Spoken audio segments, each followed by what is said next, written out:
Okay, welcome. In this video, we will answer questions asked by you. And if you didn't ask the question, someone else asked it. So questions asked by you and other people. All right, let's get right into it. Do enduring issues have to be issues? Could they be ideas or questions people ask, like, what is the universe? And or other philosophical questions that have been asked across time. Well, remember the vocabulary.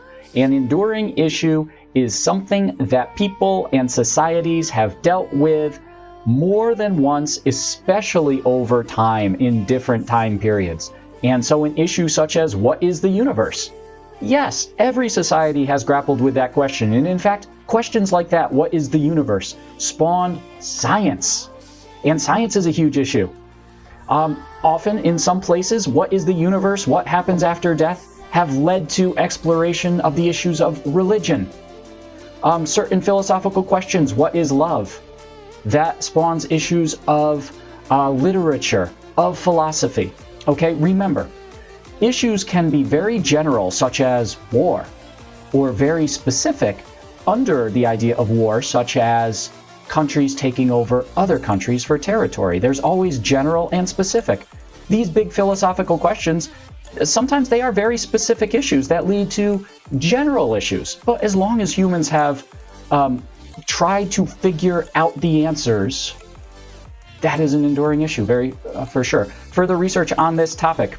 You can practice finding issues in news stories. Everything that humans have to deal with is an issue. It's just your ability to put a name to it, okay? Remember, there's general issues and specific issues, okay? So perhaps one country takes over another. Let's say Russia annexed the Crimea. That would be a very specific issue of territorial aggradation? Territorial aggrandizement. Yeah, that's it. Territorial aggrandizement. Oh, where do I know that word from? Or just taking over a country for territory. And if you want, you could do the general issue of conflict or war. So try to get the specific issue being talked about in the news stories, and then try to figure out what the general issue of it is. There you go. Okay, plagues in general, specifically plague doctors. Well, the first thing is, I've got that plague doctor picture in my mind. It looks exactly like this, and it's probably from video games I play. I don't know which one it is, but they are some spooky characters in some video games, all dressed up like that. Well, it turns out that there is historical reference to plague doctors during the medieval bubonic plague. They literally, I think, were doctors that went around and treated people, and they did dress up in like early hazmat suits, I guess, to protect themselves. I'm not exactly sure of it, so why don't you do the further research? Plague doctors, it's out there. My guess is that the suits were to protect them from the plague. Well, specifically, plague means a very big infection with a high mortality and people die sort of rate. So if there's something that spreads and it's very deadly, it could be considered a plague. Okay, so the most famous plague would be the bubonic plague during the 1300s. That started from China and went all the way over to Western Europe. And that was the bubonic plague, sometimes called the Black Death, okay? I would consider today malaria as a plague. I don't know if people consider malaria as a plague. It is, as far as I know, correct me if I'm wrong, the #1 disease killer in the world every single year, spread by mosquitoes. Disproportionately affecting the young and the old. It's not everywhere in the world. You can eradicate malaria because it is a parasite carried by the mosquitoes. So in your country, you can eradicate malaria, and then it's just not there. That's why it's just not in the United States or even North America. I'm not even sure it's in Central or South America. There might be one or two areas, I think. I would say that is the biggest modern day plague. And then there can be epidemics of diseases. I don't know if we would classify the Spanish flu as a plague. It had a very high death rate in the early 1900s. It might be. Plagues in general, so that's what it is. An infectious disease that spreads, or is spread, with a high enough mortality rate And I don't know if it's time sensitive. If some disease is always with us, are we going to consider it a plague? Usually when you say plague, you mean something that's in for a few years or a decade and then out. But that's really just how one would use it. I would expand it to like malaria. I would say even if it's there every single year, if the mortality and the death rate is high enough and if it's severe and widespread enough, I would call it a plague. And if you want to do some further research, Spanish flu, and then in the early 1900s, right with World War I, spread across the world with a death rate of, I forget. Oh, that's why I forget, because no one really knows. Even their best guess, they just don't know. We didn't have all the numbers back then, but it was high. It was the deadliest flu ever on recorded history. So that is definitely further research. Go for it. Okay. What was the main reason for the Great Depression? And I add in there the World Depression. Does it have any effect until now? In the 1930s, the United States went through a Great Depression, meaning the economy tanked, and it stayed bad for upwards of a decade. And since the world was tied together, interdependent enough, the U.S. economy going down also tanked the world economy, or at least major trading nations in the world. There's a lot of little reasons for this. Put it this way, the United States was running all cylinders on government unprotected capitalism. Almost pure capitalism with a few regulations from the government, but basically it was supply and demand, big business, the stock market, people were investing in big businesses, and the economy was just roaring in the roaring 20s. And this is when the United States was really heavy into industry, like the factory system and such like that. And the thing about capitalism is it runs itself. And especially when the government wasn't involved, the system was running on a perfect cliff edge. Like right walking on the cliff, everything's fine as long as there's no stress or shocks to the system. And if there is a shock to the system, it throws everything off unless we have planned for those shocks. And at the time, there were no plans if things got shocked. So there was like 4 or 5 different shocks right at the end of the 1920s. It was just one punch after another to the face of the economic system. And there was no way to stop the hurt in the crash of the whole system, because capitalism is fragile to major events. The supply chains, the supply and the demand. And so a couple of the big ones, there was the Dust Bowl. There was a huge drought in the United States. The Dust Bowl. The stock market crashed. Okay, when the stock market crashed, millions of U.S. citizens, investors, people were taking loans to invest in the stock market. Not only did they invest all their money in the stock market, they were taking loans to invest more. And when the stock market crashes, millions of people lost not only the life savings, but they still owed money. When the stock market crashed, it set off a panic. People wanted to get all the money they could from their banks because they didn't trust that their money would be there. There was no guarantee. And so everyone went to the banks to get their money. But the funny thing is, not funny, that's how banks work. The banks don't always have everybody's money. The banks loan it out.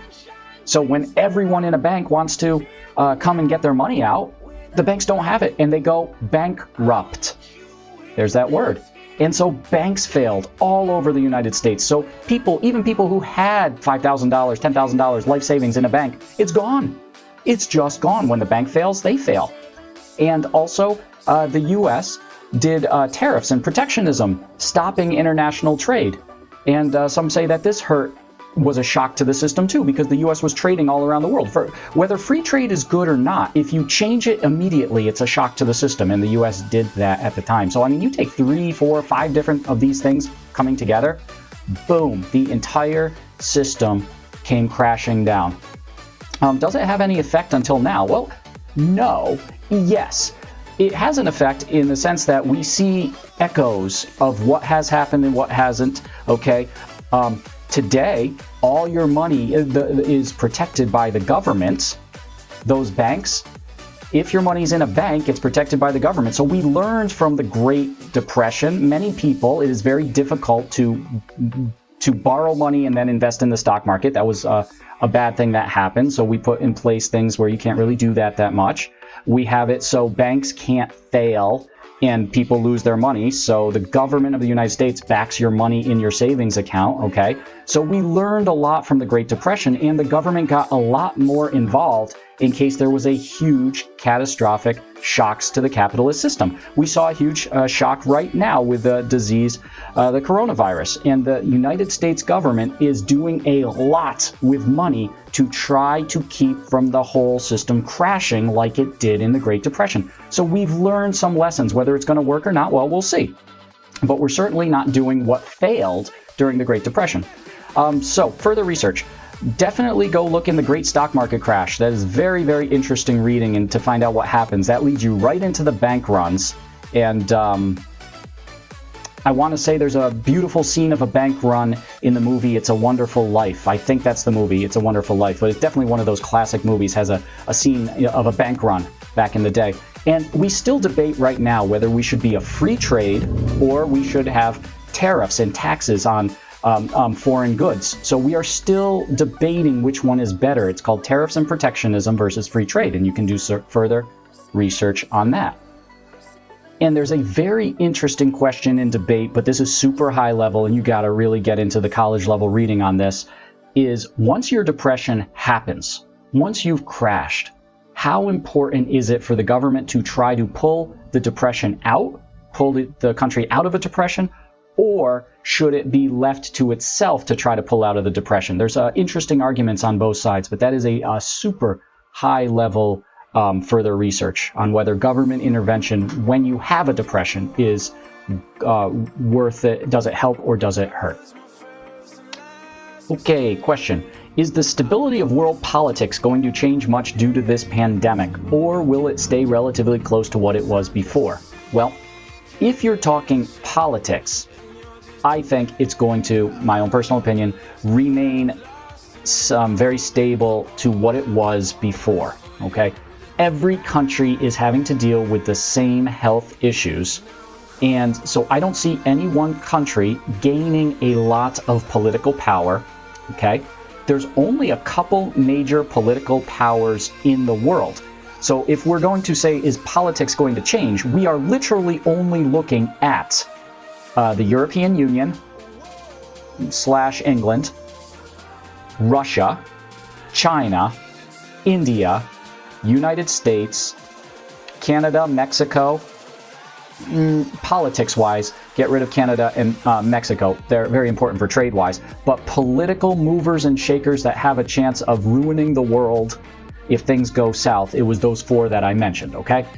European Union hasn't really changed their relationship with Russia, with the U.S. So as the U.S. is shutting down, so is Russia. China's shutting down. So politically, nothing is really changing. There was problems. The political problems with China were there before the virus, and they're going to be about the same after the virus. So politically, I don't see a lot of change. Possibly you might see some politics change with the World Health Organization. That's the part of the United Nations that deals with health.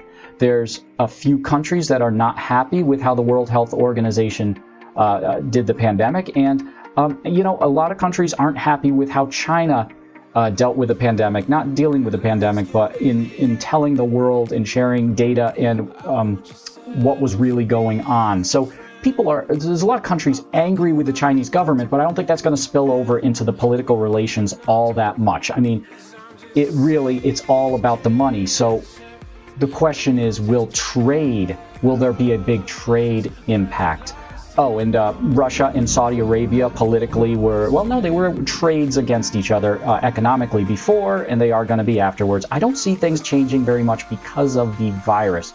I could be wrong, and email me and tell me I'm wrong if I really am, but I see trade, a lot of change in trade. So further research, maybe check in supply chains, because we realize that during a pandemic, there are certain things that maybe our country needs to take care of itself. So I see some changes in the supply chain, and maybe do some research to see if countries are going to have their goods produced a little bit more outside of China. So maybe some companies aren't going to rely on Chinese factories 100%, because what if it happens again? It's called diversification, having different investments in different factories in different countries. So one pandemic in one country can't shut down your whole supply chain. So that's for further research. All right. Is politics getting in the middle of this pandemic? When does politics ever not get in the middle of anything?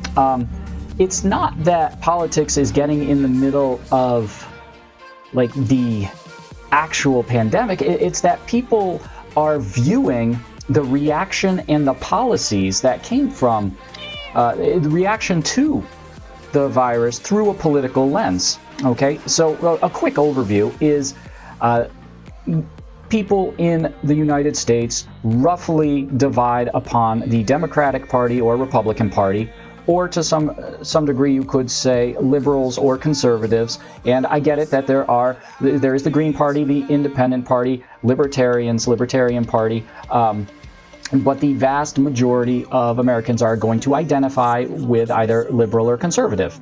And the overwhelming parties that are in federal government and state government are either only the Democratic or Republican parties. So that is why we would always talk about it is a Democratic Party governor or a Republican governor, Republican president, Democratic Party president. Okay, so people today, I can't say it, very there's debate on this, whether people are more and more on one side of the politics nowadays than it was in the past.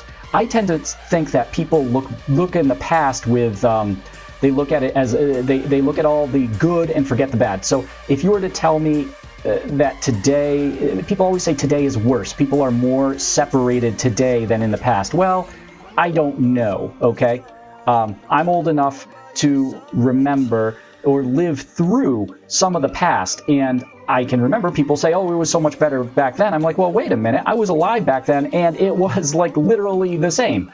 I remember presidents back then where it was so divided 5 presidents ago, like every single day everyone was politically at each other's throat, and now 20 years later they look back and said, oh, it was a great time, we worked together. I'm like, no, you didn't. No, you did not. You're kind of doing the same thing. Even the people that are still there in government said, oh, we were, like, look, I was there too. I just happen to not remember. I tend to be more pessimistic, so I remember the bad and the conflict a lot more than I remember the good and such like that. So I don't know if today is more separated than the past, but let's just say it is very separated today, and maybe it was always like this. So what happens for your further research is it's called a new term people are using, political tribalism, where people get so into their own political group that they always, through the lens of good, look on the things that their political leaders do, and always starting out with bad when they look at the other party. And so what we have is a bunch of governors and president making decisions during a pandemic, huge decisions, economy-shattering decisions, life-altering decisions. I mean, this is big. All these decisions are huge. Haven't had these kind of decisions in 100 years. But because people are in their tribes, separated, every time a political leader from your other party makes a decision, the instantaneous response from what I see is people of the opposite party to discount it, look bad upon it. Standing back and observing. I've seen 2 leaders from different parties say the exact same thing. And it depends who you talk to. They say, oh, when my person says it, it's awesome. And when the other person says it about the pandemic, they jump on them and say that's a horrible thing to say. It was the exact same policy statement. and yet it was interpreted differently depending on who's doing the interpretation. So this is how I see politics is getting in the middle of the pandemic. So to summarize, the automatic looking for the bad in every decision made by someone from the other party, and automatically thinking the decisions made by someone's own party is good. And if you think I'm making this up, there is a presidential election in 4 to 5 months. Every single thing that is happening has politics inside of it. Because it has to. That's the system. There's 4 months to a presidential election. So whenever someone in politics is doing something, there's always a cloud of politics around it. Your further research is to look into what they're calling now political tribalism. I suggest this because if you know that this happens, you can avoid it in your own life. Okay? Ideally, we teach in social studies to always be critical, always evaluate things for their logical reasoning, always look at the source, always source your material, always look at the context of something. And so if you find yourself falling into political tribalism, it is easier, if you know about it, it's easier to pull back and you won't get caught in the traps of one side versus the other, and you'll be able to look at things critically. Okay, is there a possibility of having a recession, a global recession right now because of COVID-19? Well, I don't know how to break it to you, but possibility? Oh no, we are already experiencing it. Now, the definition of recession is very, very specific in a way that at this point I don't really care about. Just for explanation's sake, a recession is very technical. There are certain economic measurements that have to be reached for consecutive months and such. We've blown way past that. Whether it's a recession or not doesn't matter. Businesses are shut, people are unemployed, and once we get all those numbers from all the months and all the businesses shrinking, we will guarantee we're going through a recession as we speak, okay? So at this point, I don't even need to wait for the little bell that goes off when we hit a recession, and there's no question whatsoever. Welcome to the recession. So yeah, we're going through it, and it's bad. Real bad. How bad? On the level of 2008, which was really bad. And, every couple decades, there's a real bad. And the only question is, how quickly do we get out of it? And does our governmental economy survive? Probably will, but there's going to be a lot of pain involved. A lot of unemployment and a lot of debt. So your vocabulary for this, recession, if you want to look it up, it's very technical. There's a good word, gross domestic product. That's just how much we produce as a nation. If we keep producing more every year, we're growing. If we produce less, our economy is shrinking. If our economy shrinks for enough months, we're in a recession. If it shrinks enough for enough months, we could go into a depression. So gross domestic product just means how much our economy is producing. So further research on this, you'd like to look up what's our current economic growth for the US. We want to be 3%. As a country, we want to be around 3% more production this year than last year, and next year we want to grow about our economy 3%. We are going to be in the negative range for this year, okay, and maybe next year. And the negative is bad. Too much growth is bad too. If you get up 5 or 6%, then you might have some inflation. Prices are going to rise. You want 3%-ish growth. Negative is bad. Find out where we are right now. Okay, on this question, it's basically just a topic. Syrian Civil War. Okay, so in the Middle East, along the Mediterranean area, we have the country of Syria. Syria has been in a very bad civil war for multiple years, at least 5. We should probably check the date on that. Oh boy, it's worse than I thought. We're going on 8 and 9 years of the Syrian Civil War. And the years go by and by in my mind because nothing is getting resolved. in the Syria because it's a stalemate in a sense. So here's what happened. Years ago, after 2010, something happened in the Middle East and North Africa. It was called the Arab Spring. Many countries, the people rose up and protested, and sometimes peacefully and sometimes violently, and they protested their leaders, okay? And mostly they wanted democracy. And because the protesters wanted democracy, they were basically supported by other democratic nations, or at least the democratic nations didn't come to the aid of any of these countries while the people protested. Well, sometimes it worked fairly well. Like in Egypt, the government was overthrown and the people started a new government, for better or worse, in Egypt. In Libya, the government was overthrown, a dictator was overthrown, and people started a new government, for better or for worse. Well, in Syria, it started off peacefully, and the President Assad of Syria and the military cracked down, and the people didn't back down, and so we got into a civil war. The protests turned into a revolution, no side could win, and then in came terrorists to do terrorist things, so they were a third party. Now, the United Nations can't get involved and stop it. You would say, well, why doesn't the world stop it? Because it's a civil war. The United Nations stops war between countries, but not civil war, unless there's human rights violations. Well, over the course of 9 years, there has definitely been human rights violations, from the accusation of chemical weapons to the bombing and the killing of innocents. I mean, there's human rights violations more than enough to be proven for the United Nations to come in. So why hasn't it? Because for the United Nations to come in, all permanent members of the Security Council have to vote to do it.